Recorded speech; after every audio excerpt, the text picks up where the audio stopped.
Alright everyone, we start off today with the Twitter Files Part 5. This one is definitely more interesting than most of the other releases. Barry Weiss, the one putting it out, link in the description to the top of the thread. It's like 30 posts long, so I'll try to give you again a super condensed sort of write-up on it here for people that don't have the time to read 30 tweets. I do understand that not everyone can sit there for an hour to parse through information, so I'll go through it for you. What this shows here is absolutely damning. Number one, you have the double standard. I'll get into some of that verbatim. It's being pointed out, hey, Trump was shit-canned under the most dubious and far-stretched interpretation of incitement that they could possibly concoct.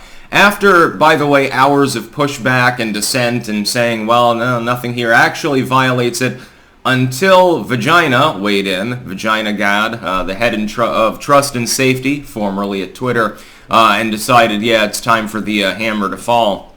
You got the double standard involving other heads of state, in some cases explicitly calling for ethnic violence and things like that, not removed from Twitter. In some cases, the material not even removed. It's just given a content warning. Well, this violated the rules, but it's important to maintain it here for the public needs to be able to see this. They did this to Trump briefly before they shit-canned him, you'll remember. And anyway, it gets worse because you have them acknowledging in their own internal messages that no rule was broken multiple times before they decided to ban him anyway. I'm going to go through some of this verbatim.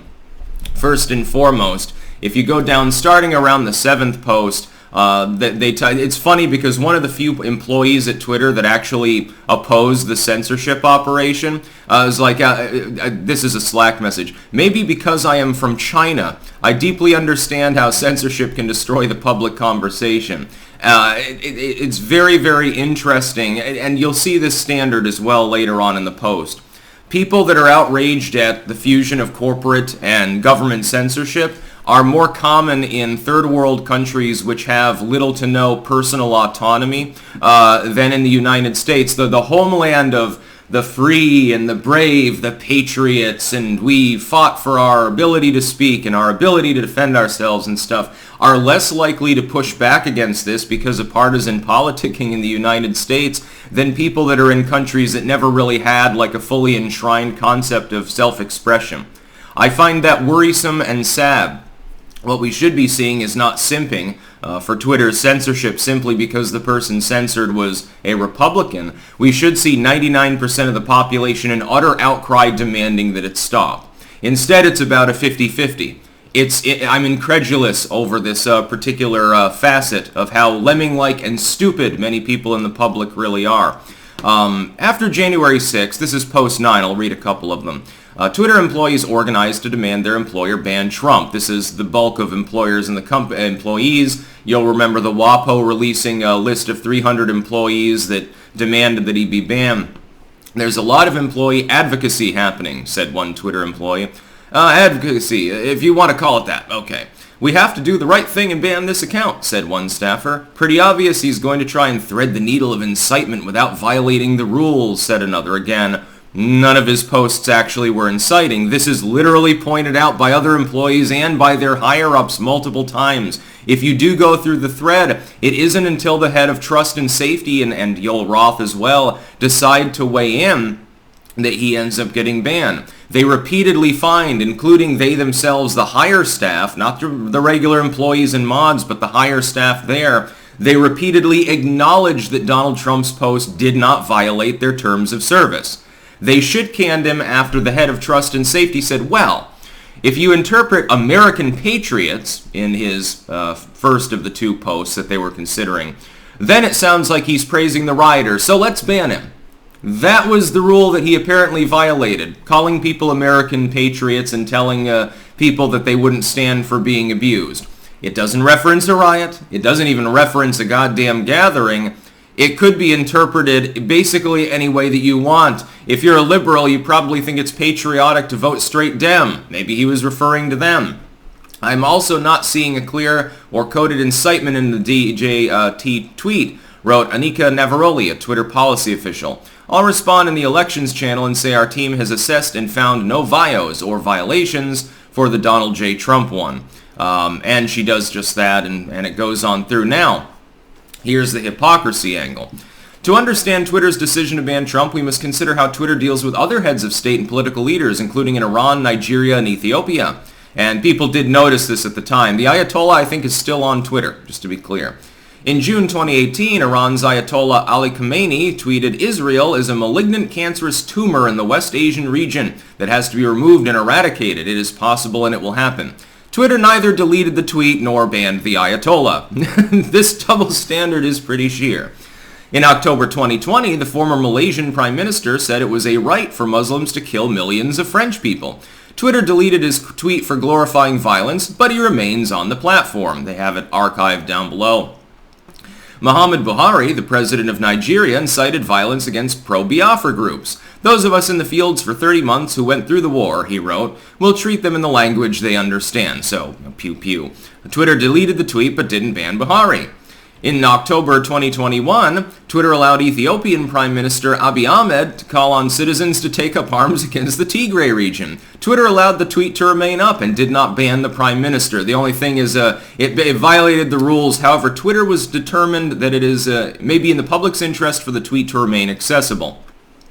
In early February 2021, Prime Minister Narendra Modi's government threatened to arrest Twitter employees in India and incarcerate them for up to 7 years after they restored hundreds of accounts that had been critical of him.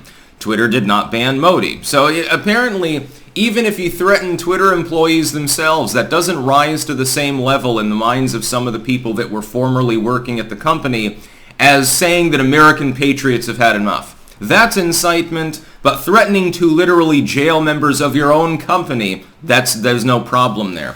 Can I please ask all the former Twitter employees who got thrown under the bus with that decision, if that makes you feel cozy and comfy about the company that you used to work for?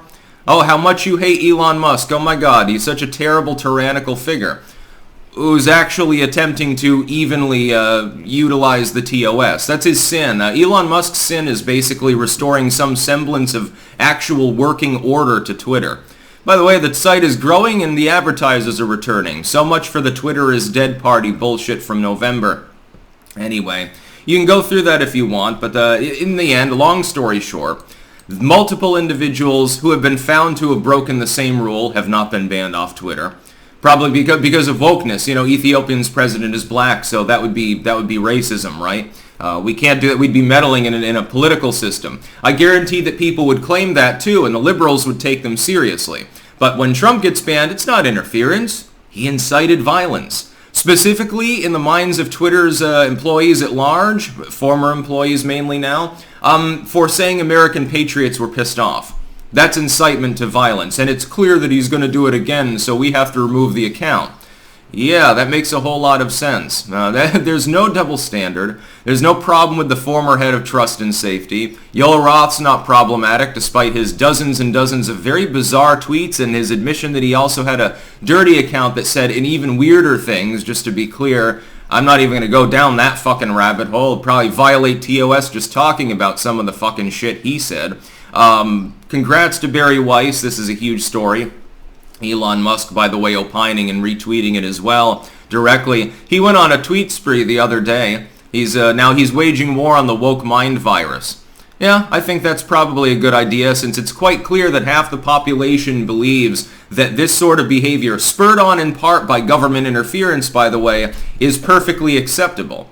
Well, it's not. There's a reason why the First Amendment exists. Think of the First Amendment as a symptom. The disease was censorship in a general sense, just the silencing of people. It doesn't matter whether it's by a state or by a corporate entity that reigns over a monopolistic chunk of the public square of debate.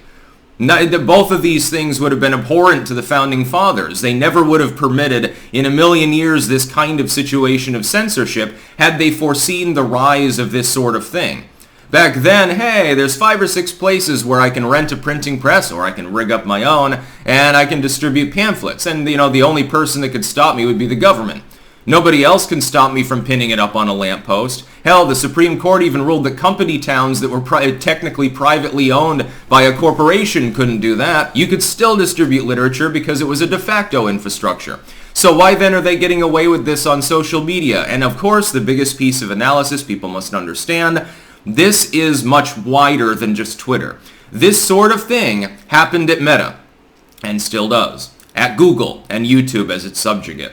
It happens on other sites. It happens with the Apple App Store. It happens with banks at this point. Hell, we're going to be talking about BitChute getting debanked, and how excoriatingly terrible and terrifying the concept is that the fiscal system will, for no law or more being broken, shit can you and effectively confiscate your money, refusing to give it back or to even allow you to transfer it elsewhere, simply because a handful of pink-haired freaks, some craptovoids, decided to bitch about you. That's the long and short of it. People need to do more. They need to speak out more, and they need to protest more. That's about all. Peace out.